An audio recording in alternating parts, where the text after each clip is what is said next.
Welcome, everyone. My name is David Elwood. I'm the dean here at the Harvard Kennedy School. And it's my very, very special honor to welcome His Excellency Ivo Josipovic of Croatia, the President of Croatia.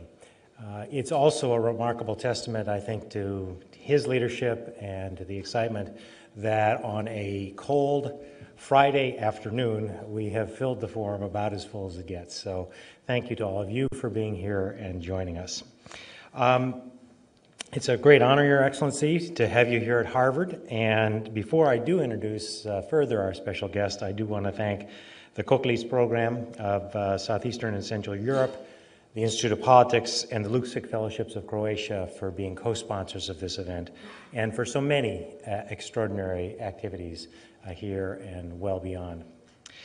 Now, the term Renaissance man, which means someone who crosses so many different fields and is comfortable, is often tossed around loosely. In the modern world, it feels like it's an increasingly rare occurrence where it actually has meaning. But I'm not sure we've ever had someone on this stage who could talk about having 50 original musical compositions and even more scholarly articles all in one person. It is truly remarkable. And indeed, we could just have easily have had a piano up here instead of a podium. Indeed, maybe we should have had both. But what we have before us, a president who has who's done remarkable work in many, many different fields. And whether it's in the field of law or even being the director of the Music Biennale Zagreb, one of the largest popular music festivals, the president has really been at the lead of it. President Josipovic was elected president of Croatia in January 2010 with more than 60% of the vote and was inaugurated on February 18th, 2010, so that was almost exactly 1 year ago. He holds several degrees from Zagreb University, including a law degree and both a master's and PhD in criminal procedure.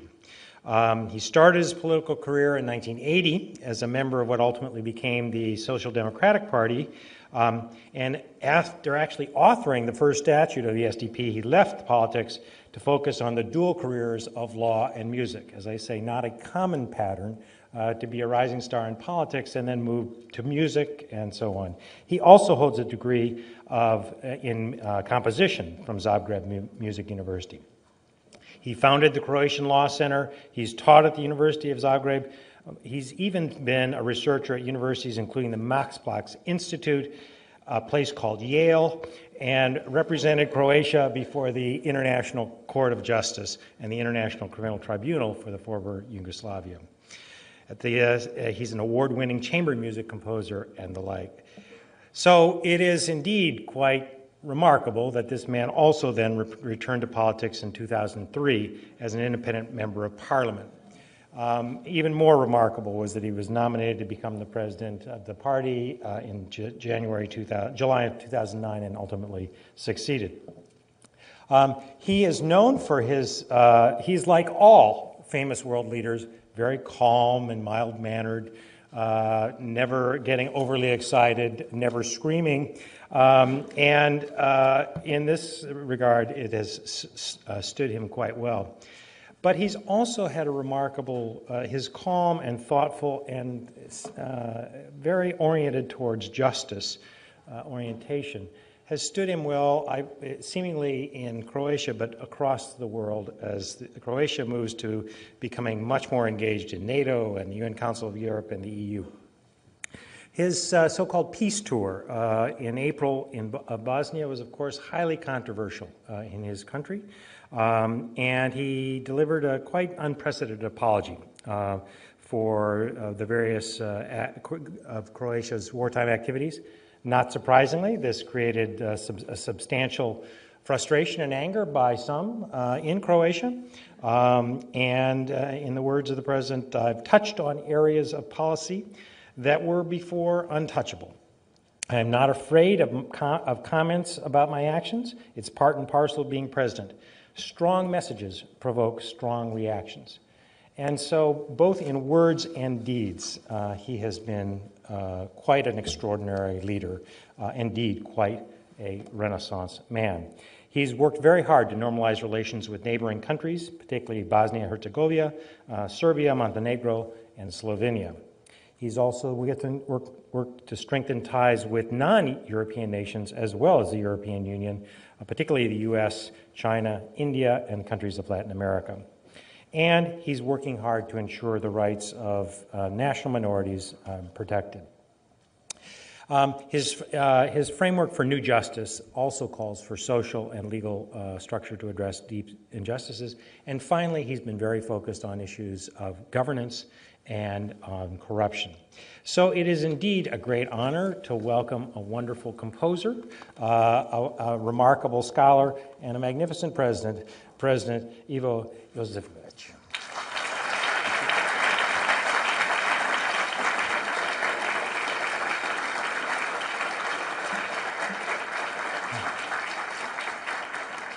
Honorable Dean, professors, students, dear friends, I'm really honored to be this afternoon with you. My favorite topic is region, and this is not just by chance. I consider regional politics of Croatia as one of crucial issues for our country. So Croatia is now before EU. Croatia will be very soon member of EU, but that's not enough.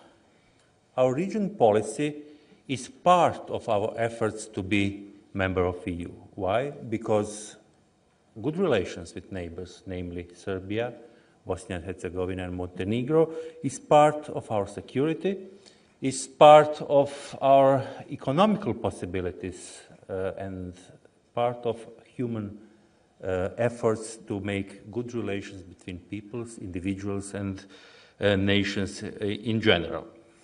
20 years after the war, 15 years after Dayton Agreement, now we have to ask ourselves where we do stand.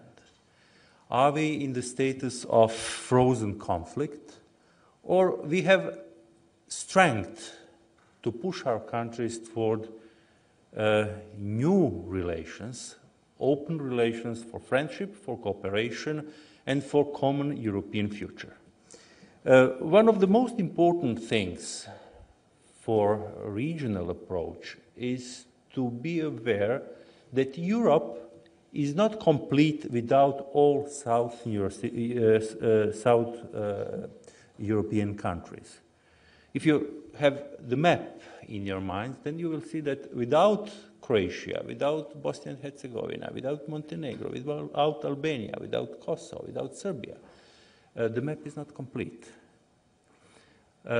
Just few weeks ago, I met German President Wolf, and his message was very clear to me, very clear, because he said, I would like to travel from Berlin to Athens without passport. And that's very important.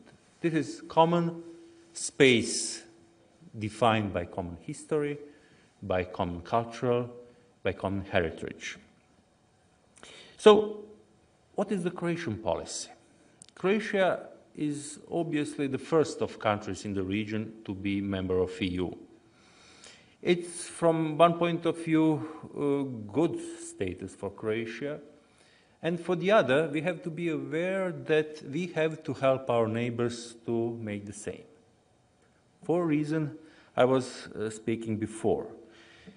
Now, all politicians in the region must somehow choose between 3 or 4 dilemmas. We have policy of confidence versus fear of each other. We have partnership versus confrontation. And we have solidarity versus selfishness. I'm quite sure that most important politicians in the region will choose first part of this dichotomy. But the basis for everything is trust. We have to build the trust in the region, and that means that we have to face the history. We have to try to find common history. I'm quite sure that all peoples of all states probably cannot have the same view on the history. We will have differences. That's normal, like the other nations in Europe. But we have to have the same basis, the same values, and to promote our countries in light of those values. Tomorrow, Croatia, as member of the EU, can serve as a bridge between Eastern European countries and Europe. Croatia must help to those countries to pass this bridge and to enter the Europe. We already started with this policy. I would like to stress that probably symbolic act by our government delivering a translation of acquis to Bosnia and Herzegovina and Serbia is a good step. Probably it's symbolic, but it's a sign of goodwill. So, what are the main reasons to cooperate? Firstly, security is the first reason. It's always said in our country that it's better to have a good neighbor than big wall. And that's really important. Cooperation between countries can prevent all wars, we can prevent repetition of history. Secondly, economy is very important. Cooperation in different fields for Croatia, it's very important. Cooperation in trade, in tourism, in different kinds of businesses, it's very important. Especially when Croatia enters EU, even now, we can hardly compete German economy or French economy or United States economy. But we can compete, we can be good on regional economical level. Regional market is the space when we can show what we can do, and then even to perform common projects with other countries in the region. Then we have interest to develop cooperation in science, culture, and sport. Also, there are many individual interests because families are divided. We have friends, we have cousins in neighborhood. And one very important thing, we have to fight together against organized crime. Up to now, criminals cooperated much better than states, and now it must be stopped. Now we have quite good relations between our prosecutor offices and between police departments in Croatia, Bosnia, Serbia, Montenegro, and first results are very visible. Local mafia is now, part of local mafia is now under investigation or even before the courts in Croatia, in Serbia, in Bosnia and Herzegovina. But the process will be not always easy.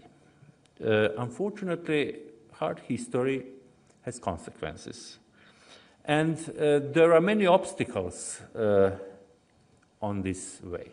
Firstly, we have psychological obstacle, because after so much blood, after we were enemies for decades, we have to create friendship. And it's not always easy, especially for those people who suffered during the war.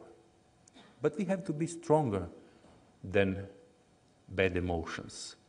But we have to have in our minds that we have difficulties to resolve, especially missing persons. Still, 1,900 persons are missing, Croats and Serbs.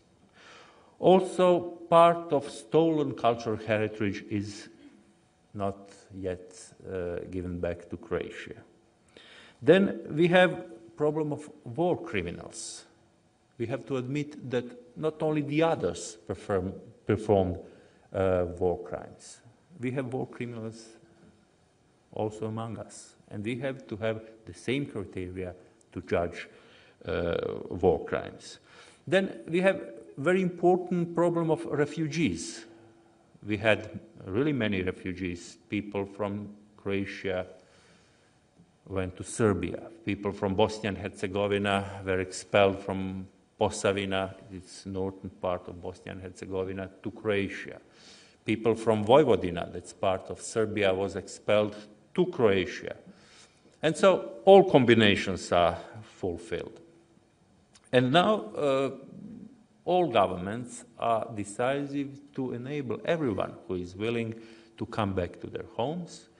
We have extensive program how to enable people to come, to renew their homes, flats and houses, but unfortunately that's not enough.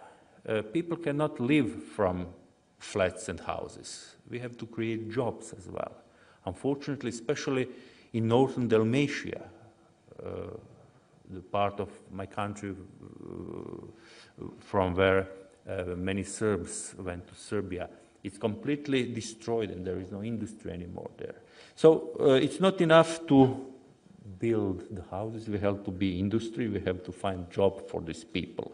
And what's very important, every single person should have access to ownership. All houses, all land, woods, everything must be returned to people who owned it before the war. On the political level, that's policy of all countries. But practically, we have to show that this will be fulfilled. So, the basis for everything is trust building. What was the first step I did after I entered the office? I went to the parliament of Bosnia and Herzegovina, to Sarajevo, and I tried to make objective view on our history of participation of all countries in the war. And obviously that was not the picture acceptable for everyone, even in my country. But I wanted to say the truth. And it was welcomed. There were some forces in politics, around politics, that objected, organized demonstrations, I don't know what. But the pools of public opinion clearly showed that Croatian citizens, citizens in Bosnia and Herzegovina, even citizens in Serbia, are supporting this type of policy. Fortunately, immediately I found friends and politicians who wanted to participate in this type of program. I have to stress that Serbian President Tadic, from the very first meeting we had in Opatija, everyone was surprised that we met in Opatija. It was somehow our secret. We wanted to prepare our meeting without daily influence of journalists, of politicians, other politicians. And we had a very successful first meeting with good results. I will tell you a little bit about later. And what's very important, I found partners in Bosnia and Herzegovina as well. Yes, there are some differences, even big differences among politicians in Bosnia and Herzegovina. But basically, all my contacts with Bosniak, Serb, and Croat politicians from Bosnia and Herzegovina had the same background. All of us would like to have an area of peace and cooperation. Bosnia and Herzegovina has specific problems because Bosnia and Herzegovina is composed of 3 equal nations, Bosniaks, Croats, and Serbs. But the Dayton Agreement that stopped the war in Bosnia and Herzegovina and in the region, unfortunately didn't find appropriate solution for future life, for equal political participation of all peoples in Bosnia and Herzegovina. And structures under the Dayton Agreement and internal laws are very complicated. And now our friends in Bosnia and Herzegovina have to find proper way how to make for all 3 groups equal possibilities to participate in political processes from one side, and from the second side they have to find the proper way how to enable Bosnia and Herzegovina to accept enormous number of rules, so-called acquis European rules, which will be not possible under present organization. They need to build an efficient state. And in spite, they're still composing government after four months after elections. I'm optimist. I had extensive discussions with Bosniaks, Serbs, Croats from Bosnia and Herzegovina, and in spite, they haven't built trust yet. They're on the good way, and I hope they will find their way to Europe. After, my colleagues and myself, we organized a trip to Bosnia and Herzegovina, and we asked Croats, Bosniaks, and Serbs to visit mass graves of all three nations in Bosnia. And that was the first time that in Ahmići, or in Marino Selo, or in Prijedor, I hope there are some people from South and Eastern Europe here, gathered together all three nations, not only ordinary people, but politicians, religious leaders, and the other. So that was a very good first step, and reaction of people, not only in Bosnia and Herzegovina, but in surrounding countries, was very good.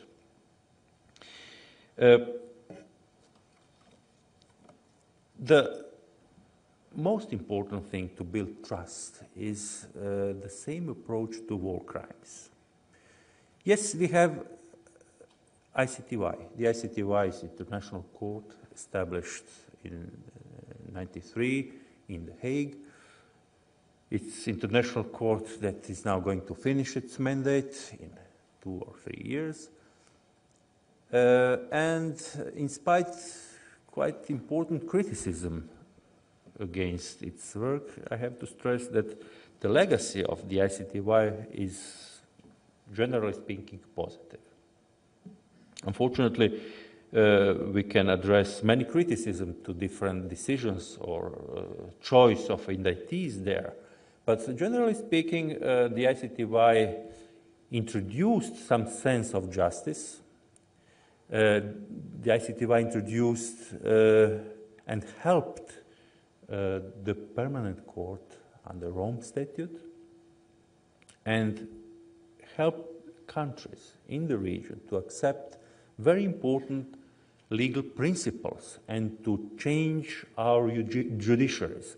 Our judiciary, especially in the field of prosecution of war crimes, now is much better than before. No peace without justice. So we have to fight war crimes, whoever performed it, under the same criteria. Also, the policy of solidarity is very important. It's very important because on our way to Europe, we are facing different challenges.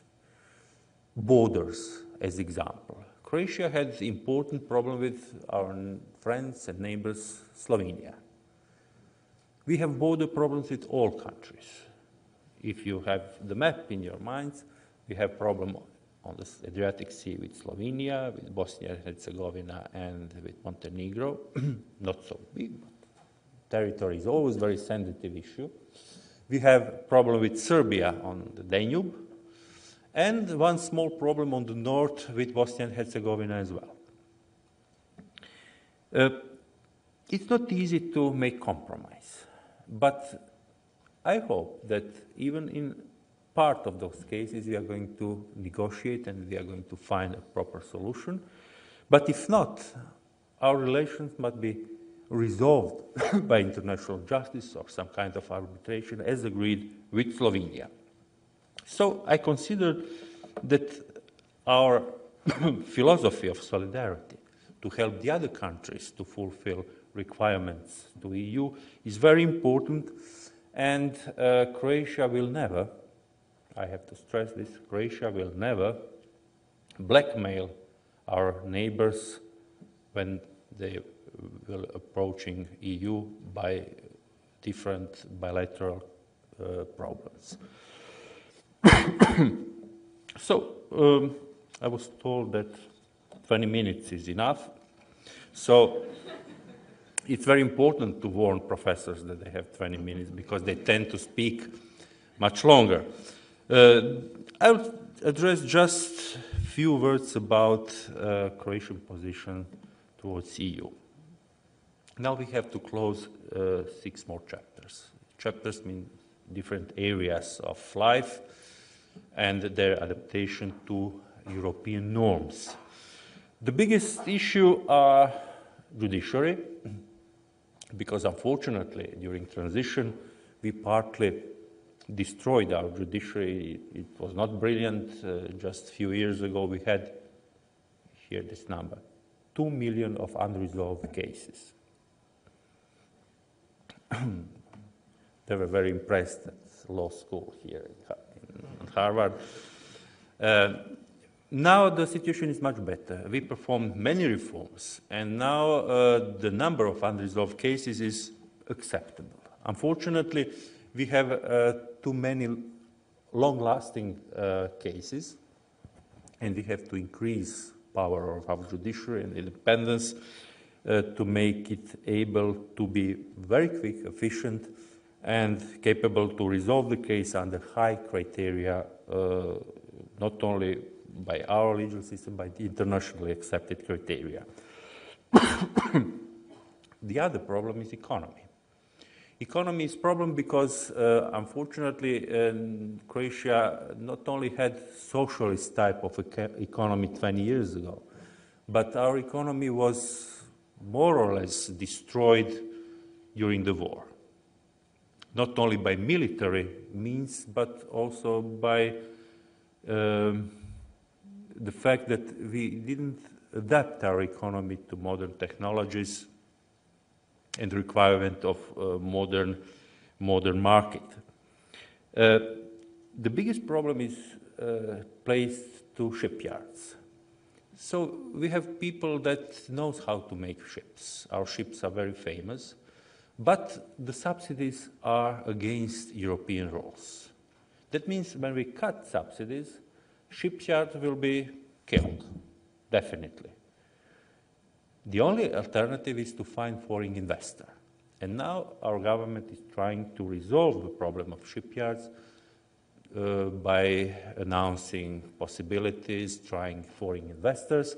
And now there are some good news. We are going to see what will happen, because it's not just economical problem, it's a social problem as well. Many people work in or around shipyards. So that's the biggest problem in our negotiations. And of course, economical problems are also connected to regional policy. Distance between Zagreb and Belgrade is 400 kilometers. You can pass it by train, or you could pass it before the war in 4.5 hours, even less. Now we need about 7 hours, even more. What does it mean? That means that traffic, economy, circulation of goods and money and values is not good enough. We have to change the situation. We have to build infrastructure in whole region, in Bosnia and Herzegovina. We have plans, in the region, especially Bosnia and Herzegovina, have plans to build a north-south highway in Bosnia and Herzegovina connecting Hungary, Croatia, Bosnia and Herzegovina with the Adriatic coast. We have to build highways and railway infrastructure between Croatia, Serbia, and Bosnia and Herzegovina. And we have to improve Croatia as important center for trade and transition from east to west. The nearest way from China, India, to Frankfurt, to Berlin, to Budapest, is through Adriatic Sea to harbor Ploče or Rijeka, and then by train. And we have to take this opportunity. We have to find investors. We have to improve Croatia together with neighboring countries, because we can better do it together. We have to improve Croatia and the region as a good market, as a good place for making business. So, at the very end, I would like to stress that we in region must build a trust. We have to trust each other. We have common interests, common issues. And those people who are afraid that myself or President Tadic or Presidency of Bosnia and Herzegovina are trying to build new Yugoslavia, they're completely wrong. We have our countries. No one is thinking about new Yugoslavia, but we are thinking about European Croatia, European Serbia, European Montenegro, European Bosnia and Herzegovina, Macedonia, Kosovo, and the other. So, finally, I'm optimist. I'm always optimist. If not, I will never enter the office. I believe in strength of Croatian people. I believe in goodwill of our neighbors. I believe in European future of Southeastern Europe. Thank you very much.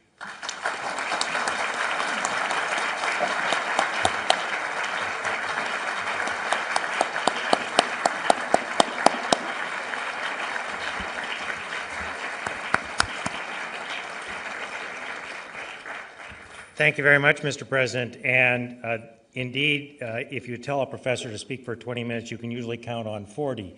So this was indeed quite remarkable achievement.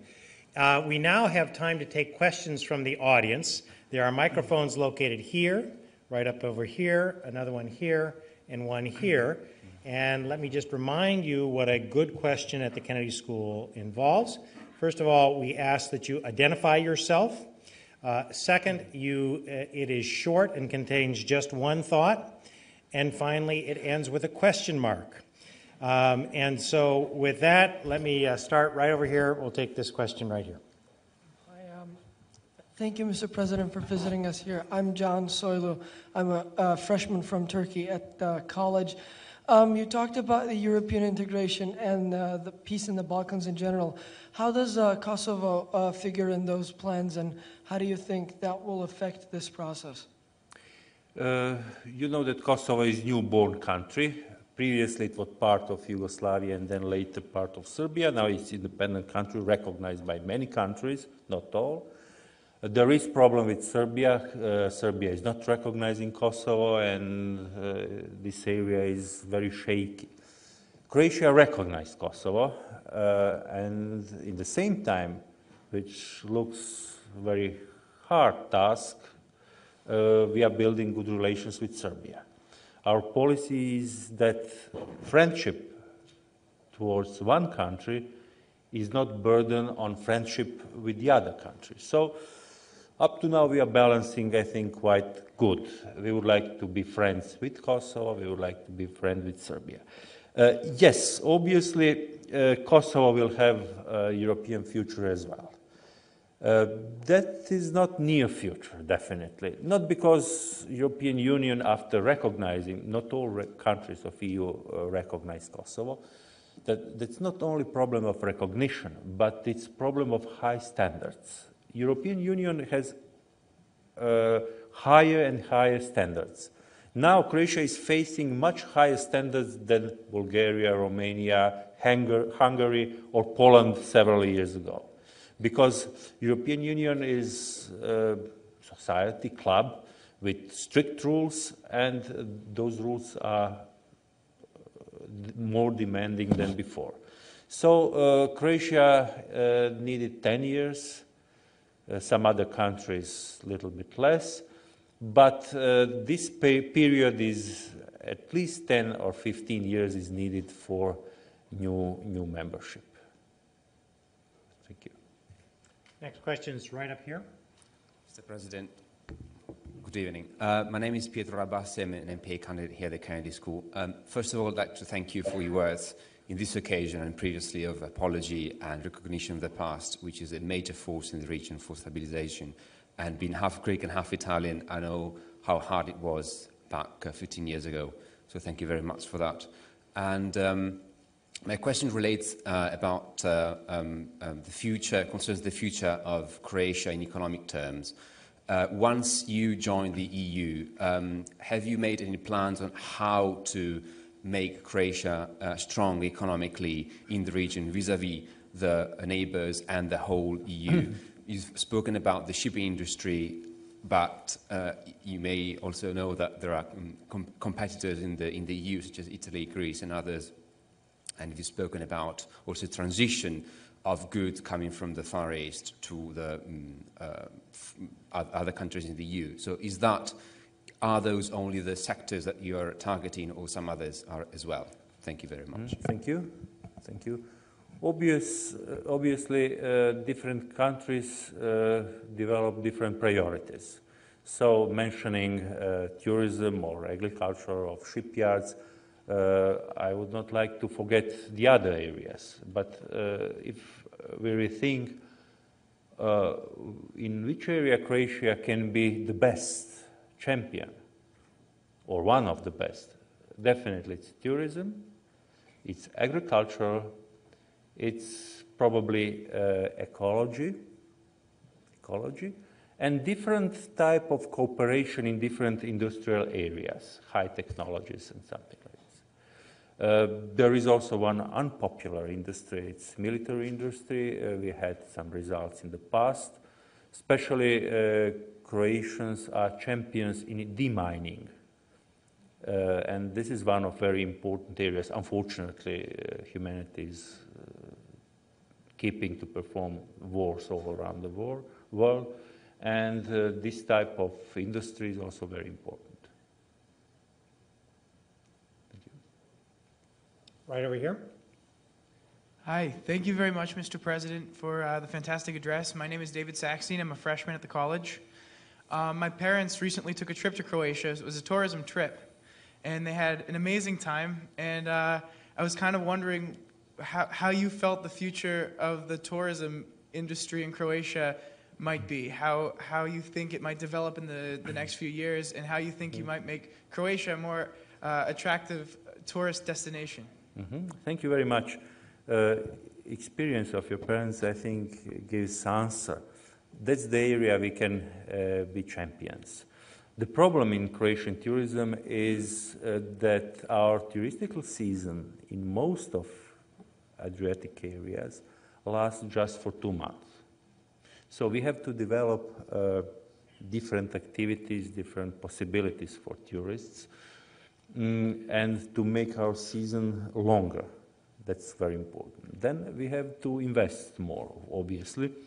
We have very high, very good investments and very good hotels and the other resorts in Dubrovnik area and in Istria. But we have problem in mid-Adriatic because of the war. Some hotels are destroyed during the war. Some were destroyed by economical reasons because during the war we didn't have tourists there. And now we have to find investors.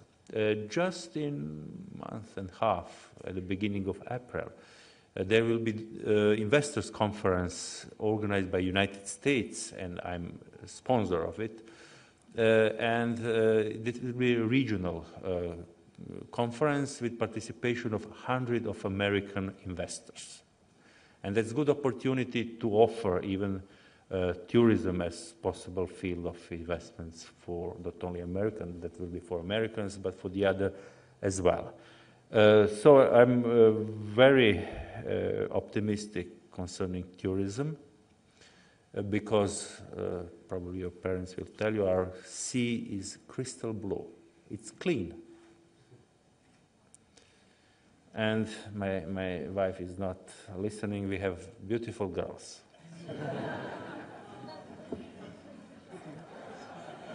And boys as well.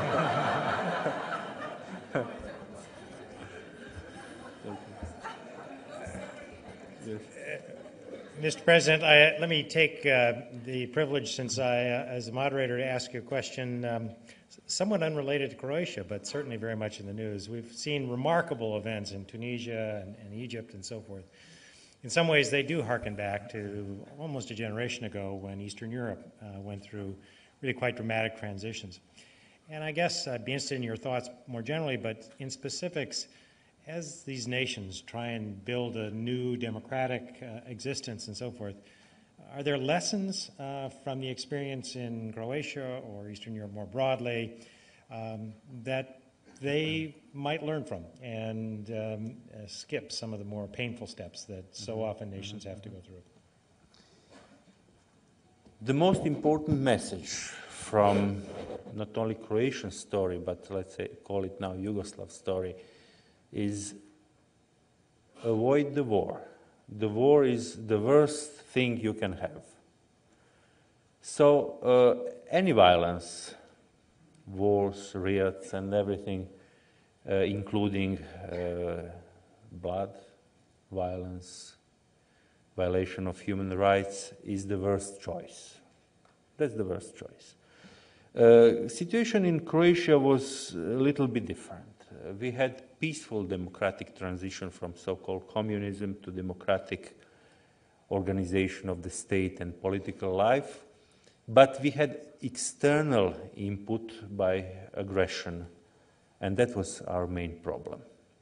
Then from this we somehow inherited also economical problems, severe economical problems. For African countries, you mentioned, the most important thing is to avoid extremism of all kinds. The most important thing is to build immediately democratic structures, to have the government elected with confidence of citizens.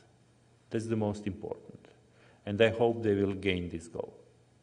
Very good. Thank you. Right over here. Hi, my name is Anna Bulic, and I'm MPP student here at Kennedy School and also Lukšić Fellow. Thank you, Mr. President, again for being here today. So I have one question regarding education, considering that you're an academia member as well. So if we consider that 80% of our citizens end up on the same educational level as their parents, what our country should do to increase that, basically what our country should do to raise educational level of those children who come from low-income families. Thank you. Strategically, education is recognized as one of the most important issues in Croatia. But unfortunately, this is an example how proclamations are not followed by practice, how it can be recognized. Unfortunately, the budget for higher education, for research, is cut. And that's bad news for everyone in Croatia. Yes, we have economical problems. Everything can be cut, everything but not education. And that was my message to the parliament and to the government, but unfortunately they had different calculator and different priorities. Yes, educational system in Croatia is not perfect. In spite we have excellent professors, brilliant students, I see some of them here. We have good results at mute courts, even being better than Harvard in some cases, I have to be honest. But generally speaking, we have insufficient system, and we have to face with this fact. It's very important for Croatia to have international support, and we are very grateful for your university and the other American universities, different organizations like Lukšić organization supporting Croatian students to study abroad, to study in the United States, in Western Europe. We had special agreement with European countries, special agreement to exchange not only students but professors as well. We have common projects, especially with Austria, Germany, Italy, but mostly Austria and Germany. And now we are trying to include our educational system in common space of education and science in Europe. It's not always easy because you need money for this. We accepted a general system of education based on Bologna process. Not always happy with all outcomes, but now it's definitely that Croatian legal system can be compared with the European system, also with American, and we are proud of all students and professors participating in different European and American universities. Right up here. Right up here. Okay. Mr. President, first of all, thank you for your speech. It was definitely insightful. My name is Atanas Grozdev. I'm a graduate student in sociology from Bulgaria. And having traveled in the Balkans, I completely agree with you that Croatian girls are beautiful. Absolutely.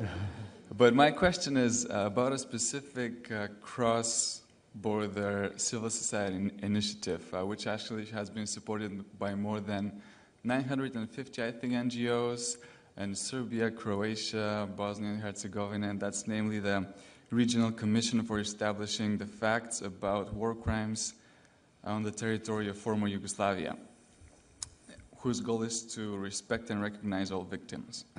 This project has been supported by the European Commission, by the European Parliament, by the Council of Europe, but of course it would not be sustainable and effective until it's fully and completely supported by the politically supported by the governments of all these countries. And my question is, what are the specific steps to support it that you envision and that you stand behind? Thank you. You're speaking about the RECOM initiative, exactly. yes. The RECOM is organized by my friends from Croatia and from Serbia, Bosnia and Herzegovina and the other countries. They visited me in my office 2 or 3 months ago. I participated in one of their conferences, and before I became politician, I was NGO member, one of those NGOs involved in the initiative. So, what is specific of this RECOM initiative? There were different experiences all around the world. This type of commission started in South Africa, and it was very successful there. During and after the war in our region, the reaction to war crimes were primarily judiciary. That means we had international justice, we have national legal system, and what I would like to stress, now we have very good cooperation in prosecuting of war crimes between prosecutor of Croatia, Bosnia and Herzegovina, Serbia and Montenegro. They have special agreements. Yes, RECOM friends are right telling that victims are not always observed properly. Victims are also undermined before the ICTY. There is no decision by ICTY granting anything to victims, in spite of the norm in the statute. Having in mind victims, I'm completely supporting RECOM. But there is one part of the initiative that is not realistic. In one part of the project, they are trying to capture somehow part of state competences, forcible, and that cannot be granted to NGOs. My advice to friends from RECOM was to rethink the project, to keep the project, but to abandon those authorities that can be granted in organized states, and in the region all states are organized, that can be granted just to the judiciary or police. They cannot replace police and the court. Right up here. Hi, I'm Lauren Chaliff. I'm also a freshman at the college, and I'd also like to thank you for coming here today.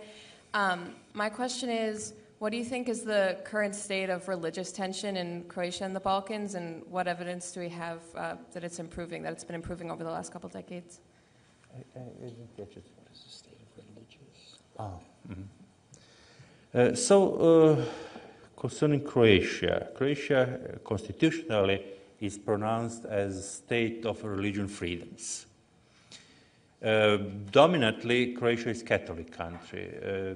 About 90% of citizens are declared as Catholics. But in Croatia we have Muslims, we have Orthodox, we have even Buddhists. We had more than 100 religious communities in Croatia, not always in the same position. There was one dispute concerning position of several small Protestant communities because the government refused to sign contract with them as with the other communities, but it's now resolved. I hope now it's going on. In my point of view, the status of religion freedoms is very high, very good. No one is preventing to practice his religion. And even in Catholic country, like Croatia. With 90% of Catholic, they elected president who is agnostic. That's me. That means Croatia is a tolerant country. No fundamentalism, Catholic or the other. And now I expect our religion communities to participate more in reconciliation. That's very important, especially when the refugees are coming, most of them Orthodox, in areas when Catholics are dominating. I think the role of religious leader is very important, and I'm always trying to motivate. I have good relation with church, with different religion communities in Croatia, with all of them, really with all of them, and I'm always trying to motivate them to promote friendship, to promote tolerance among different religious societies. Yeah, right here. Jacques Rupnik from the Center for European Studies. Mr. President, you've outlined the European prospect of Croatia, yet at the very same time, the opinion polls from Croatia seem to suggest that a majority of public opinion seems skeptical about those prospects and have doubts about the wisdom of joining the EU. How do you explain this situation, and what can be done about this premature Euroscepticism in Croatia? Okay. Firstly, all political parties, all important political parties, parliamentarian parties, are supporting EU membership of Croatia. At the very beginning of our EU trip, we had more than 80% of support. Now it's thin majority, caused primarily, that's my opinion, because the process is lasting too long. It's some kind of resistance. You are diminishing our nation, you're diminishing our state by prolonging so long our way to Europe, and we are European culture, we are part of Europe and so on. That is the logic of ordinary people. But I'm fully convinced after proper action by government and the other political parties, opposition, that joined in this effort. This is the only question when government and opposition are on the same line. The majority is unquestionable. And I'm very sure that referendum, we have to have referendum to join EU, will be very convincing. Afraid we only have time for 2 more questions. I see both of you were here first, so I'll go here, and my apologies to you. Here we go. Thank you. President, firstly, thank you for coming here to speak with us. My name is Ibrahim Khan. I'm a freshman at the college from Pakistan. My question pertains to Croatia's bilateral relationship with Turkey. And since both countries are close to EU membership, how do you see that relationship evolving in the near future? More focus on an economic side, more focus on a political side. How do you see that evolving? So Turkey is a very good friend of Croatia. At the very beginning of our statehood, we had good support, excellent support from Turkey. Turkey was one of the first countries to recognize Croatia. And relations between Turkey and Croatia are really excellent. I met several times President Gül. We always had good discussion. Also, both countries are engaged to help Bosnia and Herzegovina to resolve present problems, and in that sense, our cooperation is also very good. We have very good economical relations with Turkey, and I have to stress that even Turkey is also a touristical destination, much bigger than Croatia. We have more and more tourists from Turkey as well, and more Croats goes to Turkey to see the beautiful monuments of Muslim culture and religion. Our future, your question was probably focused to European future of both countries. Definitely Croatia will be a member of EU. There are some disputes in EU about Turkish membership connected with different conditions, but probably partly it's fear of very big country, very important country. Does it belong to the same culture, to the same political orientation? But I have to tell you my opinion. I think Turkey will be member of EU in future. Turkey belongs to EU, and I will be very happy to see your beautiful country as a member. Croatian way to EU was very long and painful, but in one period of our negotiations, we were very pessimistic, and there is one joke about it. That was question, where will Croatia be member of EU? And the answer was under Turkish presidency. Last question. Thank you for your address, Mr. President. My name is Danielle Rabinowitz. I'm also a freshman at the college, but I am, in addition, pursuing a composition degree at New England Conservatory.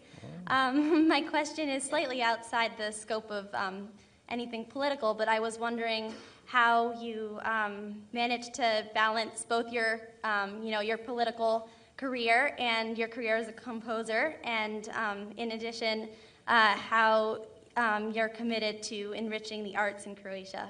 Mm-hmm. So I'm very unsuccessful. That means that I don't have any time to compose. And this was one of my first unfulfilled promises from the campaign, because I was preaching that when I entered office I will continue to compose, and I even promised that I will write opera, John Lennon, dedicated not only to Lennon, but his killer, Chapman, who is a very interesting person psychologically. That's a good scenario for opera. But unfortunately, I have a single minute for composing. So when I will be retired, I go back to my composing ambitions. But I consider culture as an important tool to perform my duties. And I had quite a lot of cultural events, especially concerts, that's my field, helping me to present Croatia as part of Europe, as a country with rich culture, as a country that can offer not only beautiful sea, not only good sportsmen, like basketball, handball, football, swimming, skiing, and the other, we have many champions, but also great cultural events. So if you come to Croatia, visit our museums, attend one of concert of Zagreb Philharmonic Orchestra or Zagreb Soloists, and try to avoid my compositions because it can be stressy.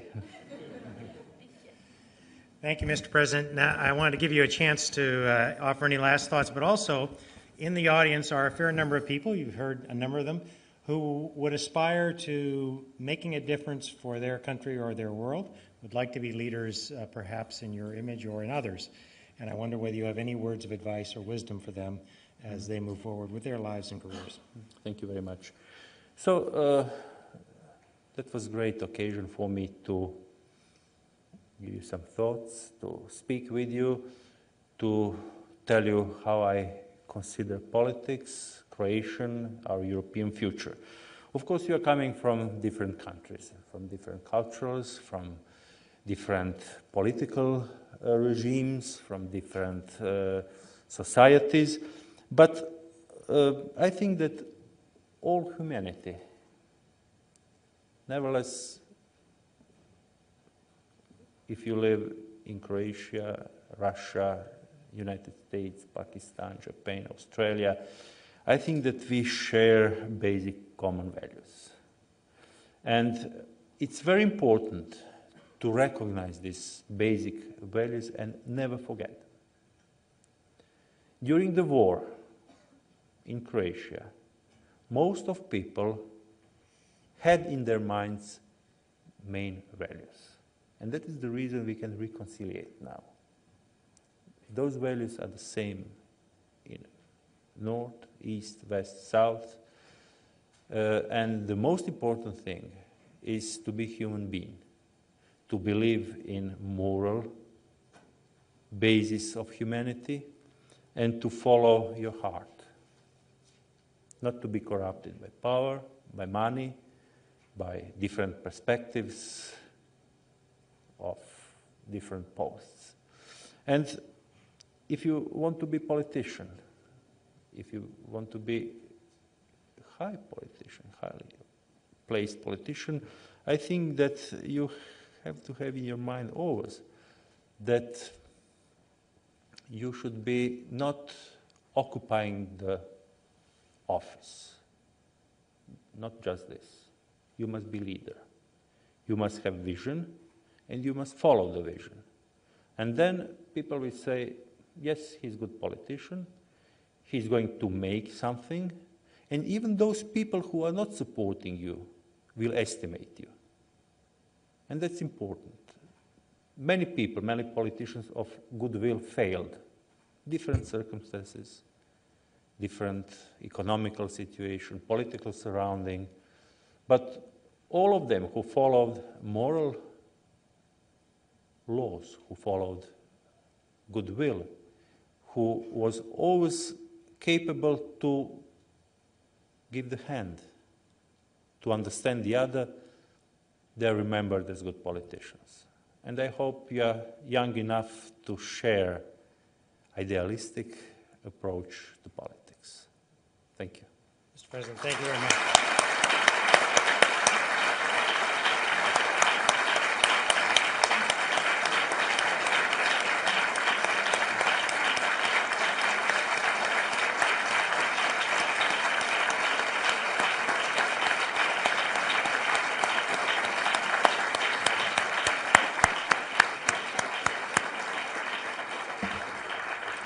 Mr. President, thank you very much for those inspiring and thoughtful words. We are now adjourned, and I wish you all a safe evening and a wonderful weekend. Thank you very much. Thank you.